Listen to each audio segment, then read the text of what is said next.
Bonsoir mesdames, mesdemoiselles et messieurs, bienvenue à ce journal dont voici les principaux titres. L'Assemblée nationale adopte au cours d'une séance plénière un projet de loi relatif au partenariat public-privé.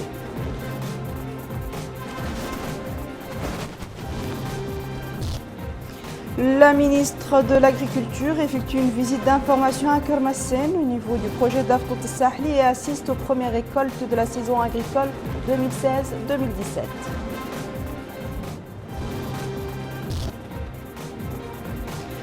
Les forces irakiennes annoncent la reprise intégrale de la partie est de Mossoul des mains du groupe État islamique.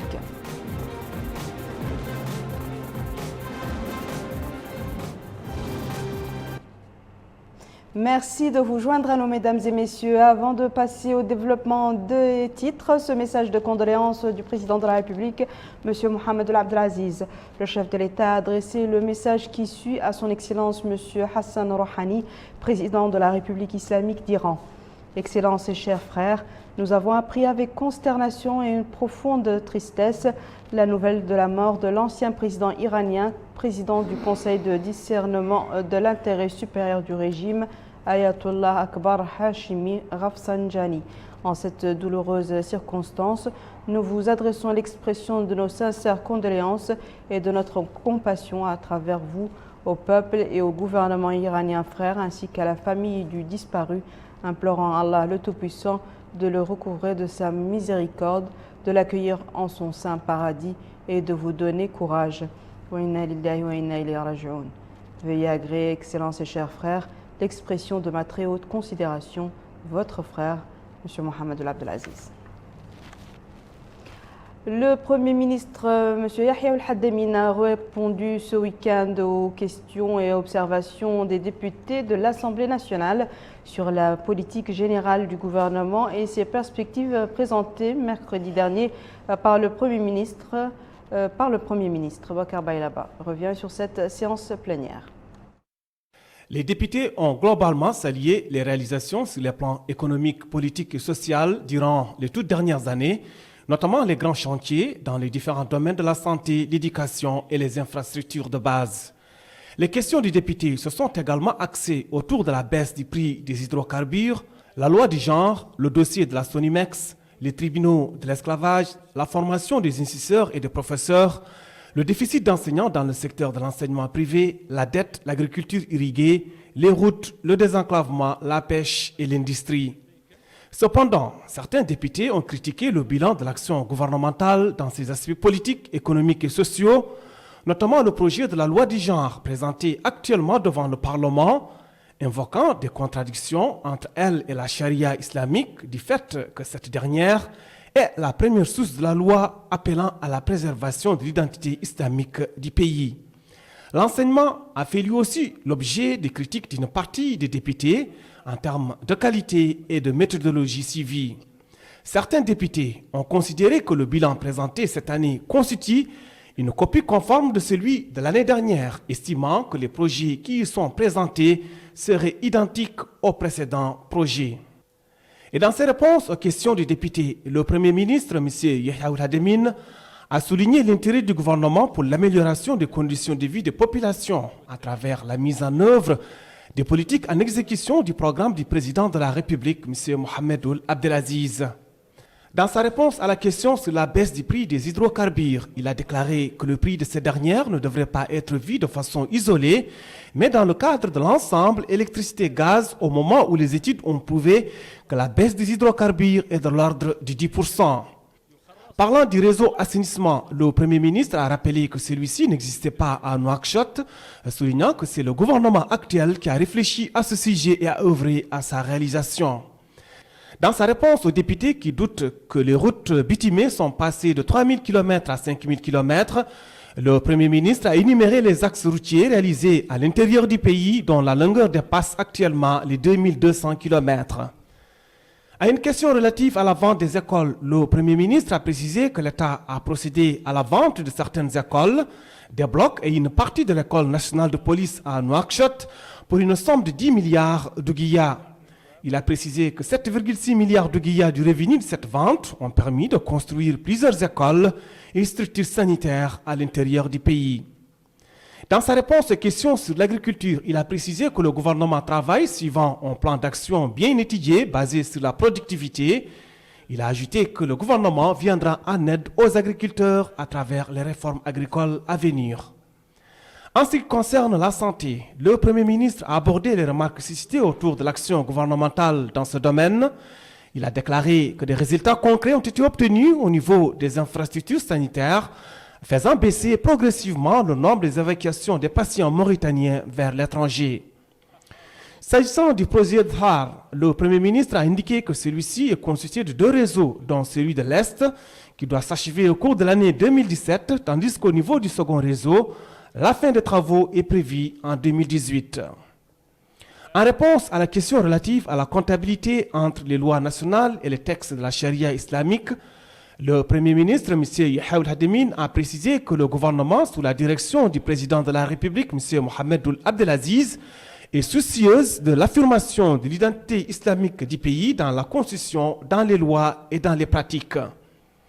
Dans sa réponse, le député estimant que le bilan de l'action gouvernementale présentée cette année n'est qu'une copie de celle de l'année précédente, il a souligné que le plan d'action du gouvernement s'élabore sur la base du programme du président de la République et de ses engagements et qu'il se fait sur 3 axes: la consolidation de la démocratie et la bonne gouvernance, la construction d'une économie compétitive et le développement des ressources humaines. Et c'est à partir de ces objectifs constants que l'action du gouvernement s'engage, faisant du bilan de cette année une partie dans tout jusqu'à l'achèvement du programme en entier en 2019.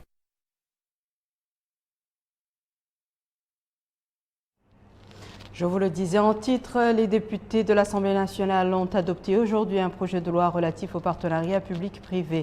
C'était au cours d'une séance plénière présidée par le député Khalil Al-Tayyib, premier vice-président de l'Assemblée nationale, et en présence du ministre de l'économie et des finances, M. Mokhtar Al-Diaye.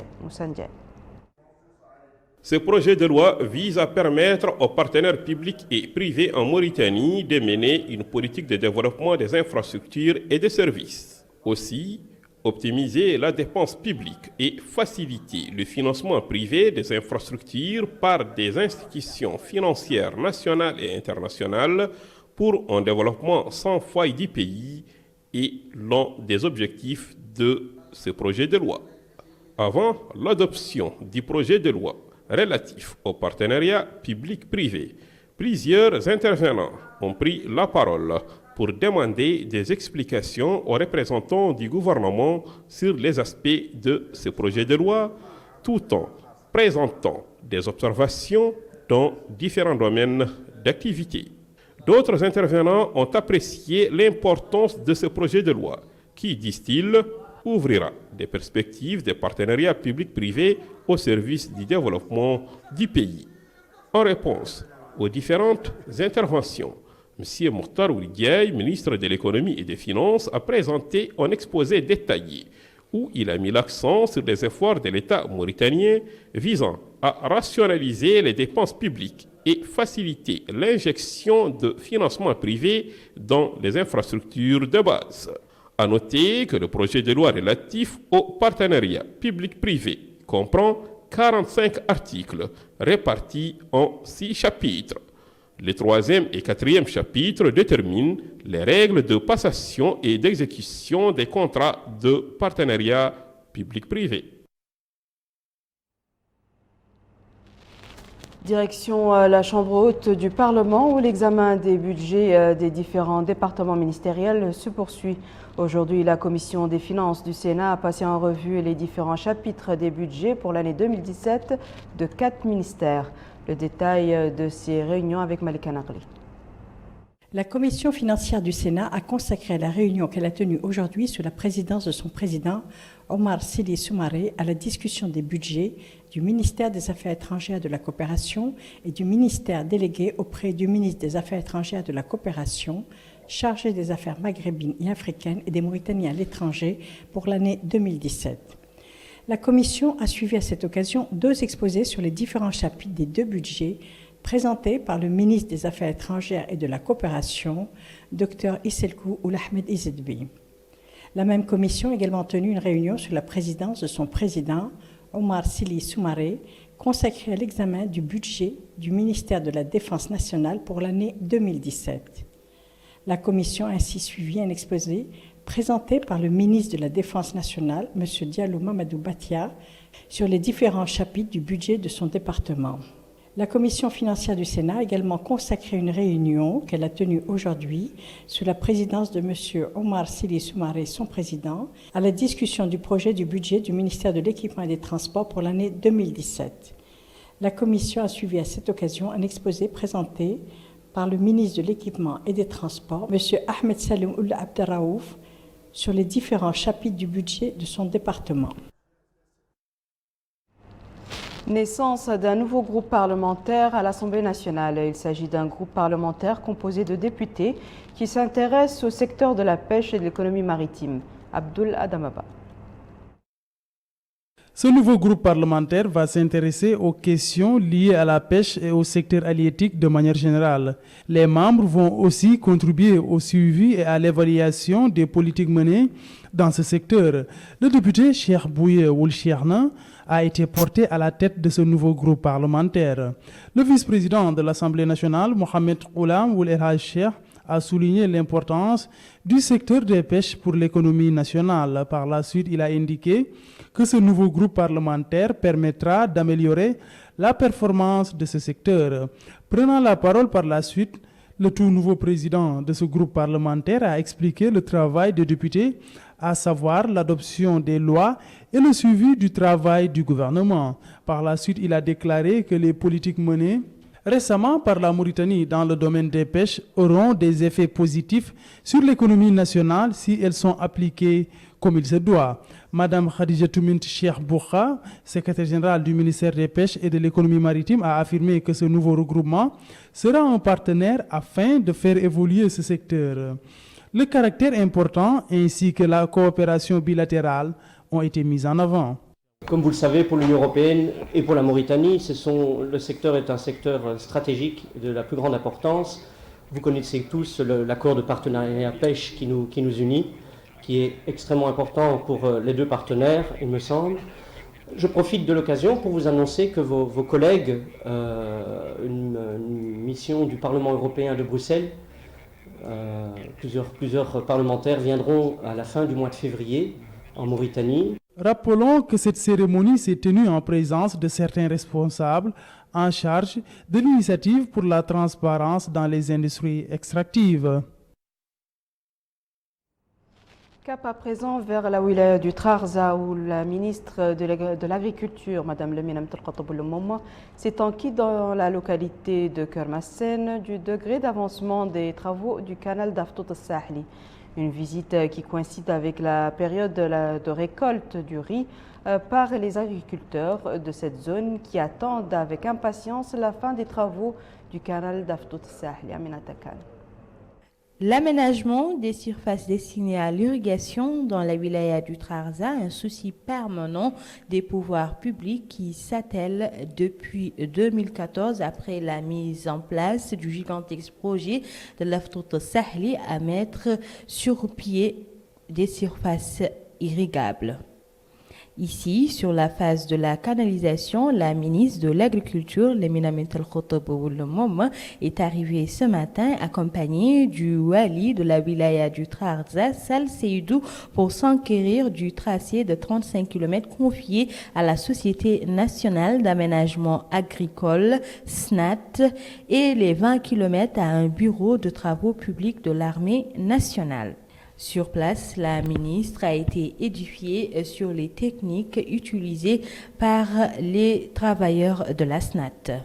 La ministre de l'Agriculture, Lemina Mtelkatoboulou, a mis à profit sa visite dans la wilaya de l'Adrar pour s'enquérir de l'expérience de la ferme de Pourrier pour les patates douces cultivées sur une superficie de 10 hectares. Le secteur agricole exécute un ambitieux programme relatif à l'aménagement de 6 000 hectares au niveau du fleuve Sénégal afin d'augmenter la production et de résorber le chômage. Retour à Nouakchott où la ministre déléguée auprès du ministre des Affaires étrangères et de la coopération chargée des affaires maghrébines et africaines et des Mauritaniens à l'étranger, Madame Khadija Mbarakval, a décoré ce matin au nom du président de la République de la médaille de reconnaissance nationale, Monsieur Haroun Traoré, conseiller à l'ambassade de Mauritanie à Genève, et Monsieur Ibrahim Laqalef, président fondateur du regroupement des communautés mauritaniennes au Canada. La cérémonie de décoration, qui s'inscrit dans le cadre des festivités marquant le 56e anniversaire de l'indépendance nationale, s'est déroulée en présence de responsables au ministère des Affaires étrangères et de la coopération. Des malfaiteurs avaient, il y a 3 semaines, effectué un forfait dans une station d'essence dans la Muqata'a de Dar Naïm. Le commissariat de la police judiciaire de la wilaya de Nouakchott-Ouest a interpellé cette bande de malfaiteurs composée de 5 personnes. Rabia Deda. À l'intérieur d'une station d'essence travaille Suleiman. Il est en charge de la gestion de cette station. Suleiman a échappé au milieu du mois de décembre dernier à une opération perpétrée par des criminels. Il nous confie qu'à 21h, il a été agressé par ces malfaiteurs qui lui ont dérobé plus de 3 millions d'ouguiyas. Il ajoute qu'il a été attaché et qu'il a pu crier pour être libéré. Il s'est rendu au commissariat le plus proche pour porter plainte et grâce à Dieu, les criminels ont été appréhendés. Il saisit l'occasion pour remercier la police judiciaire. À la suite de la plainte déposée, la Sûreté nationale, en collaboration avec la Direction régionale de la Sûreté de Nouakchott-Ouest, a saisi le commissariat spécial de la police judiciaire. Des recherches minutieuses ont permis aux services de la police d'appréhender les malfaiteurs avec leur butin. Le commissaire Alionou Limam affirme que ces malfaiteurs ont commis leur forfait le 15 décembre 2016 dans une station de Dar Naïm, où ils ont, sous la menace d'armes, agressé le gérant de la station pour lui dérober sa caisse. Le commissaire ajoute que la bande de malfaiteurs appréhendée est jusqu'à présent au commissariat et elle sera déférée devant la justice après la signature du procès-verbal. Les investigations ont mené la police à 2 voitures achetées par les malfaiteurs après leur vol, des voitures qui sont à présent des pièces à conviction. L'inspecteur principal, Mrabout Mohamed El Moami, affirme que la direction de la Sûreté nationale a mis en place une stratégie pour combattre le crime. Il ajoute que chaque criminel ayant commis un délit sera appréhendé. La Direction nationale de la Sûreté appelle les citoyens à dénoncer tout cas qui serait suspect et ce pour que la police puisse intervenir sur le champ. Les forces irakiennes auront repris l'intégralité de la partie est de Mossoul dans quelques jours aux mains du groupe État islamique qui reste toutefois fermement implanté dans l'ouest de la 2e ville d'Irak, Rabia Deda. Depuis le lancement le 17 octobre de l'offensive visant à chasser l'État islamique de la 2e ville d'Irak et ses environs, les forces pro-gouvernementales ont repris plusieurs secteurs de l'est de la métropole, coupés en 2 par le fleuve Tigre. L'ouest de Mossoul reste sous le contrôle de l'État islamique qui, en 2014, avait proclamé dans cette ville un califat islamique sur les territoires qu'il avait pris en Irak et en Syrie. Leur progression vers les rives du Tigre marque une victoire symbolique et tactique pour les forces irakiennes. Près de 3 mois après le début de leur vaste offensive, leur accès au fleuve complique la situation pour l'État islamique dont la capacité de ravitaillement a déjà été réduite. Le 28 décembre dernier, un raid aérien avait rendu impraticable le dernier des 5 ponts qui permettaient de traverser le Tigre à Mossoul. Depuis la mi-octobre, les forces irakiennes ont pris peu à peu le contrôle de plusieurs secteurs dans la partie est de la ville, mais la rive ouest de Mossoul, plus petite mais plus densément peuplée, reste entièrement sous le contrôle de l'État islamique. Voici à présent, mesdames et messieurs, le rappel des titres. L'Assemblée nationale adopte au cours d'une séance plénière un projet de loi relatif au partenariat public-privé.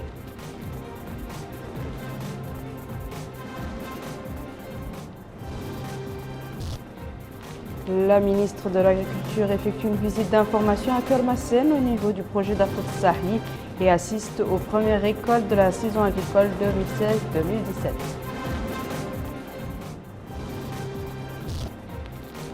2016-2017. Les forces irakiennes annoncent la reprise intégrale de la partie est de Mossoul des mains du groupe État islamique.